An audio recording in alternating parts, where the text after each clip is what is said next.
কৰি আমি পইচাবিলাক থৈছো যেনেকৈ নহওক আমাক পইচাখিনি ওলাই দিব লাগে সিহঁতে যি বিক্ৰী কৰি হ'লেও আমাক পইচা দিব লাগিব এইটোৱে আমি জানো মিছৰটি সময় হৈছিল মিছৰটি সময় হৈছে 7 দিন আছিল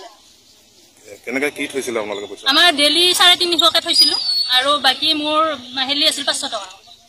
এইখিনি পইচা আমি যিখিনি থৈছো সেইখিনি আমাক গুটেখিনি ওলাই দিব লাগে এইটোৱে আমি জানো ইচ্ছাগতভাৱে জ্বলাই দিয়া বুলি ভাবে নেকি ইচ্ছাগত হিচাপে জ্বলাইছে ইহঁতে এইটো ছাল ইহঁতৰ এইটো ছাল হৈছে বেলেগে কোনো আহি অফিচ নজ্বলায় কাৰণ অফিচত জ্বলাব লগা আছে কি ইহঁতে এইটো নিজে ছাল কৰি জ্বলাইছে অফিচ আমাৰ গোটেইবিলাকৰ আমাৰ এইটোৱে মন্তব্য ইহঁতে ছাল কৰি অফিচ জ্বলাইছে আপোনালোকে কি বিচাৰে এতিয়া আমি এতিয়া ন্যায় বিচাৰো আমাৰ পইচাবিলাক আমাক দিব লাগে আমি বেলেগ একো নাজানো পইচাটো জ্বলা নাই কাগজে জ্বলিছে আমাক পইচাখিনি দিব লাগে আৰু কিমান কি লোনত দিছে সুতত দিছে মানুহখিনি মাতক মাতি আনি আমাক পইচাবিলাক দিয়ক আমি এইখিনিয়ে জানো